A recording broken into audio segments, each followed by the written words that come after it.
Guys, my name's Alabasi. I own a bunch of old cars. One of them is a 1969 Mercedes Benz 300SEL 6.3, and I bought this car. It was non-running. It was missing a transmission, and I thought I'd record some of the documentation as I start restoring this car. I figured that this year, 2016, would be the year that I restore it. So I wanted to walk around the car and show you guys, what I have, and start with, at the beginning and document it, and then, basically record our progress as we go through it. So I'll basically begin with the car right now, and we can see it. They can see there's a bunch of other cars that I have over here as well. These are all distractions. I really want to get going on the 6.3 this year and have it hopefully ready for the M100 meeting, at the end of the year in Oregon, I believe. So basically, here's the car. So basically, this is it. This is my '69. It's a Euro car actually, even though it has the clear markers. Inside the clear markers, there's an orange blinker light, and these are actual H4 bulbs. Obviously it's got the fogs as well.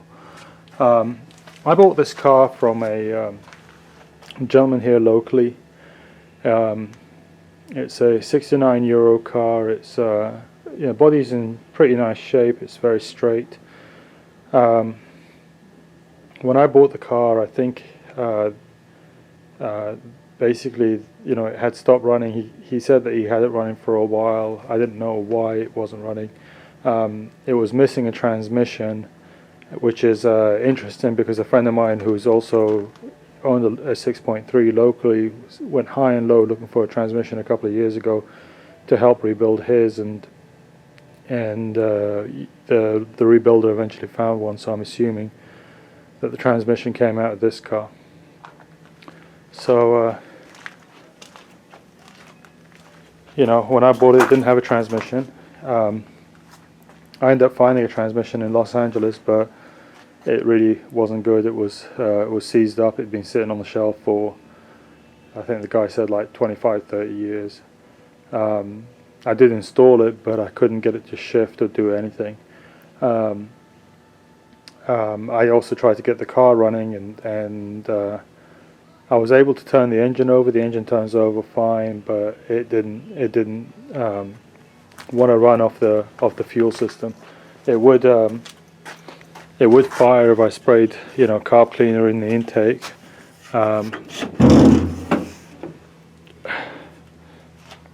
So this is the motor that came with the car. It's obviously the high compression engine. Underneath it's a pretty solid car. It's the front, all the airbags are dry rotted. The fronts don't hold air at all. It wouldn't go up on the front, but it will go up on the rear if you air it up manually. There's a valve on the side of the right here on the air tank. There's a valve that lets you basically go in there and air up the suspension. So I have done that in the past, and the back comes up but the front doesn't. But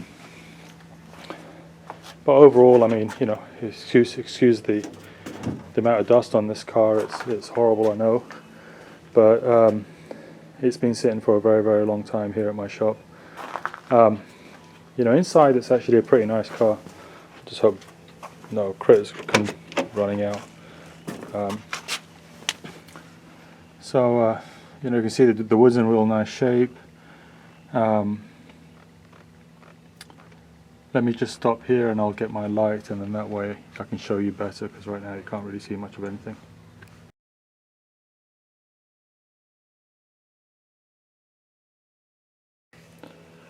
Alright, so this is the interior. It's not horrible.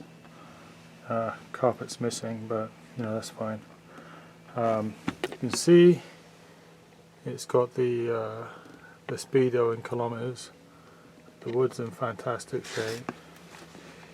seats themselves are in actually pretty good shape. There's the only problem with them is on the back seat it's starting to split on the top, but apart from that, you know, and of course, you know, the usual problem with the dashboard on the top, so got to figure that out.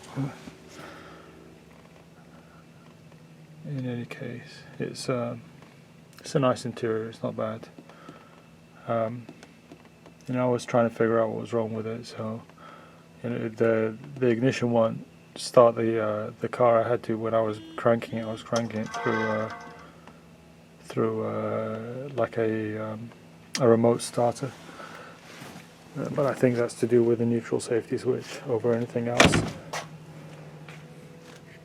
So basically, I haven't been able to get in the trunk yet, so I don't know what's in store for me in there, but I'll figure that out.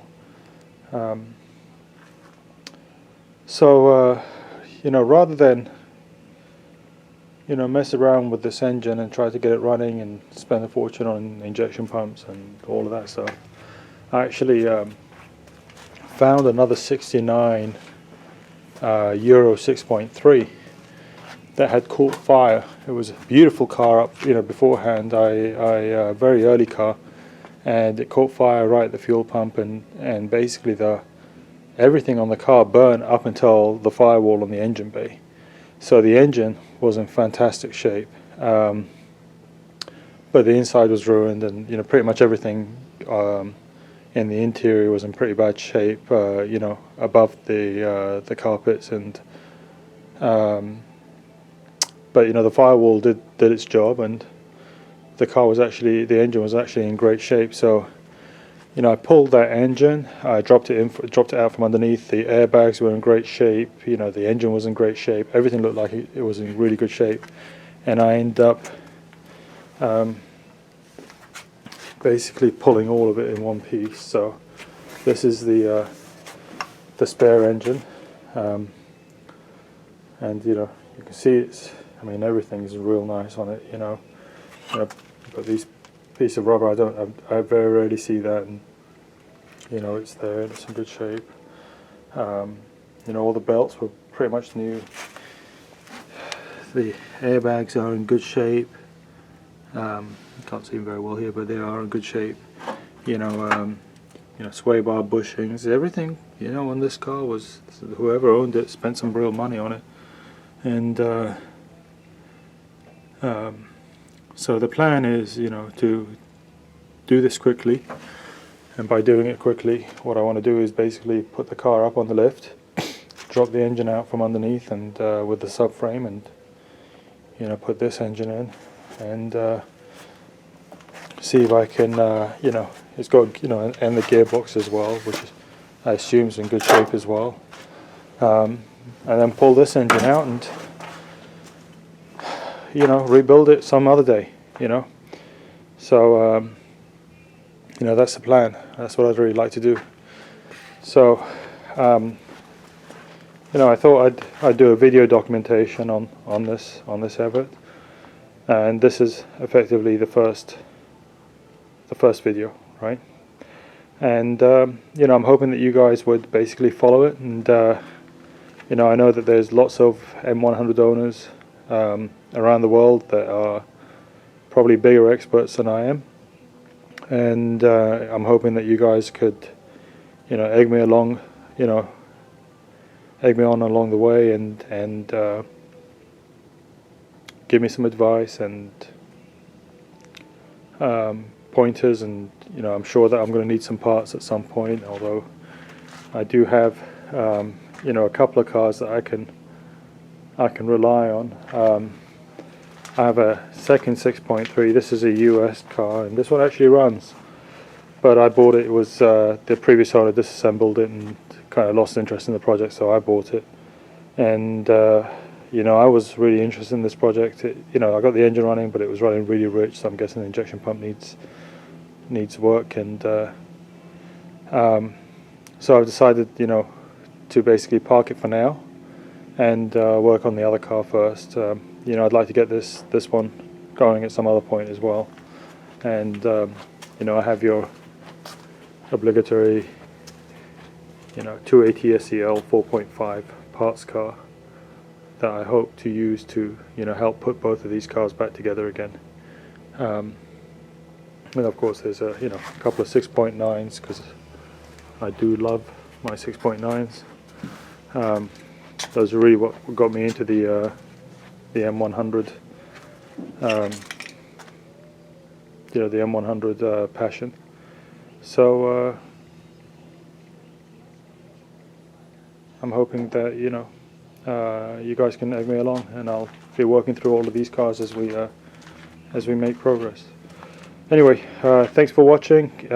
Please keep your eyes peeled. I'm going to keep posting these videos and while I wrench on these cars, and this is one I want to get going, and hopefully in about 8 months drive it to Oregon, so that I can attend the M100 meet. So for any of you guys that may be attending, I hope to see you there, and I hope to see you there in this car. Thank you.